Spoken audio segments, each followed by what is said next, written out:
ভূমি মন্ত্রণালয় থেকে দুটি জরুরি নির্দেশনা প্রদান করে সেই নির্দেশনাগুলোকে বাস্তবায়ন করার জন্য ভূমি অফিস এবং ডিসি অফিসকে ইতিমধ্যে কঠোর নির্দেশনা প্রদান করা হয়েছে।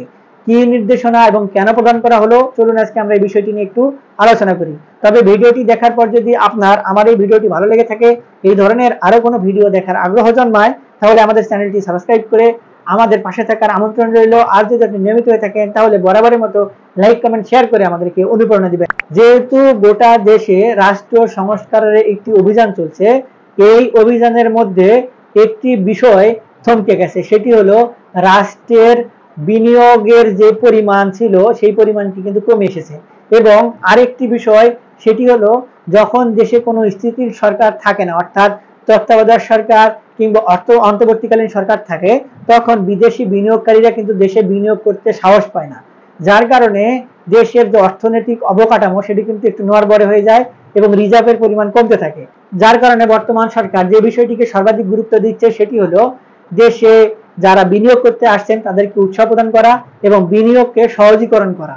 এই বিনিয়োগকে সহজীকরণ করতে গিয়ে যে সকল ব্যক্তি কিংবা প্রতিষ্ঠান কিংবা বিদেশি বিনিয়োগকারী দেশে এসে কোনো শিল্প কারখানা গঠিত করতে চাচ্ছে কিংবা কোনো ধরনের ব্যক্তিদের কর্মসংস্থান তৈরি করতে চাচ্ছে, শিল্প কারখানা গড়ে তুলতে চাচ্ছে, তাদের ওই সকল কার্যক্রমের সঙ্গে যদি কোনো সম্পত্তি জড়িত থাকে এবং তাদের যদি কোনো সম্পত্তি অধিগ্রহণ করার প্রয়োজন হয়, তাহলে সেই সকল সম্পত্তি নিয়ে নামজারি রিলেটেড কোনো ব্যাপার নিয়ে যদি কোনো ধরনের ঝামেলা থাকে, তাহলে ওই সকল ব্যক্তিকে অগ্রাধিকার ভিত্তিতে নামজারি কিংবা রেকর্ড সংশোধন করে দেওয়ার কিন্তু স্পষ্ট নির্দেশনা দেওয়া হয়েছে।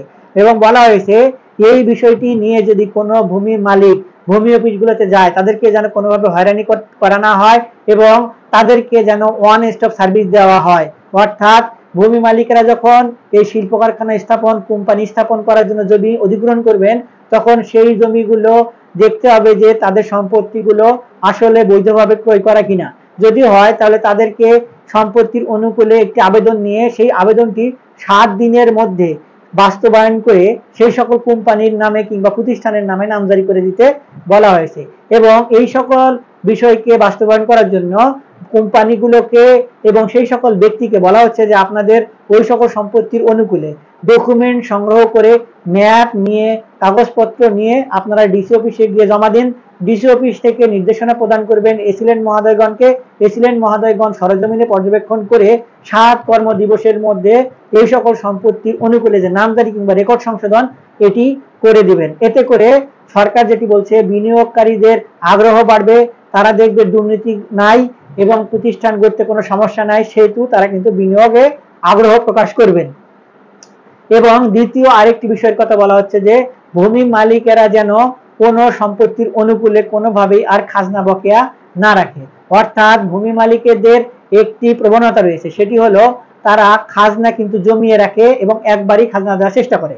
এই খাজনার পরিমাণ অতি নগণ্য হওয়ার কারণে এটি নিয়ে কিন্তু অনেকের তেমন গুরুত্ব থাকে না, যার কারণে সরকার দেখে যে একটি সম্পত্তির অনুকূলে দীর্ঘদিন ধরে খাজনা প্রদান করা হচ্ছে না, তখন এই সম্পত্তিটির মালিকানা আসলে কার।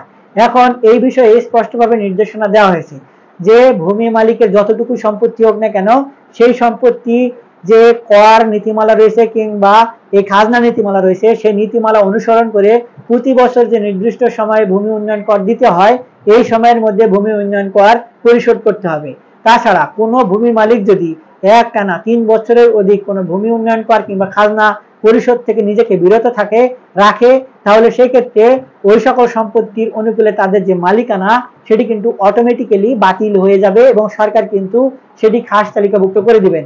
এক্ষেত্রে ওই সকল ব্যক্তি যতই বৈধ ডকুমেন্ট থাকুক না কেন, তিনি যতই ওই সকল সম্পত্তি ওয়ারিশান সূত্রে পান না কেন কিংবা কোনো বৈধ ব্যক্তির থেকে ক্রয় সূত্রে মালিকানা অর্জন করেন না কেন, এটি কিন্তু চূড়ান্তভাবে নির্দেশনা প্রদান করা হয়েছে। এবং এই বিষয়ে ভূমি অফিস এবং এসিলেন্ট অফিস এবং ডিসি অফিসকে কিন্তু স্পষ্টভাবে নির্দেশনা প্রদান করা হয়েছে এবং সাব রেজিস্ট্রি অফিসকে বলা হয়েছে যে আপনারা যখন এই সকল সম্পত্তি অর্থাৎ কোনো সম্পত্তির অনুকূলে কোনো একটি দলিল তৈরি করে সেটি রেজিস্ট্রেশন করার জন্য, বাস্তবায়নের জন্য নির্দেশনা দিবেন কিংবা রেজিস্ট্রেশন সম্পন্ন করতে যাবেন, তখন আপনারা সরজমিনে লক্ষ্য করবেন এই সকল সম্পত্তির অনুকূলে ঠিক কতদিন থেকে খাজনা বকেয়া রাখা হয়েছিল এবং এক নাগারে ঠিক কতদিন খাজনা পরিশোধ করা হয়েছে। এখন এই সকল বিষয়ের উপর ভিত্তি করে স্পষ্টভাবে কিন্তু বলা হচ্ছে যে ভূমি মালিকরা আপনারা সাবধান হয়ে যান এবং ভূমি উন্নয়ন করে যে নীতিমালা রয়েছে সেই নীতিমালা বাস্তবায়ন করেন কিংবা নীতিমালা ফলো করে আপনারা সম্পত্তির অনুকূলে আপনাদের সম্পত্তির খাজনা ঠিকঠাক মতো পরিশোধ করুন। আশা করি আপনারা বিষয়টি স্পষ্টভাবে বুঝতে পেরেছেন। তারপরেও এই ধরনের বিষয় নিয়ে কিন্তু অনেকের অনেক ধরনের সন্দেহ থাকতে পারে, কিংবা কিভাবে বিষয়গুলো নিয়ে সম্পাদন করবেন কিংবা কাজ করবেন এই বিষয়ে অনেকের কিন্তু দ্বিধাদ্বন্দ্ব থাকতে পারে। এই বিষয় নিয়ে আমরা সহযোগিতা করে থাকি, আমরা কনসালটেন্সি দিয়ে থাকি। এই ধরনের কোনো সহযোগিতার প্রয়োজন হলে আমাদের সঙ্গে যোগাযোগ করতে পারেন। ভিডিও ডিসক্রিপশন বক্সে আমাদের ইমেইল নম্বর দেওয়া আছে, আমাদেরকে মেইল করতে পারেন, কিংবা আমাদের ভিডিও নিচে কমেন্ট বক্স রয়েছে, সেখানে আপনার সমস্যার কথা জানাতে পারেন। আমরা আপনাদের সহযোগিতা করার সর্বাত্মক চেষ্টা করব। তাছাড়া যদি আরো কোনো ধরনের আগ্রহ কিংবা আরো ধরনের প্রশ্ন থাকে যেগুলো আমাদের মাধ্যমে কিংবা আমাদের থেকে নিয়ে আপনারা সন্তুষ্ট হতে পারছেন না, তাহলে আপনারা একজন ভূমি আইনজীবীর সঙ্গে পরামর্শ করে পরবর্তী পদক্ষেপ গ্রহণ করবেন। আজকে এ পর্যন্তই, দেখা হবে সামনে নতুন কোনো ভিডিওতে। ততদিন পর্যন্ত ভালো থাকবেন। ধন্যবাদ।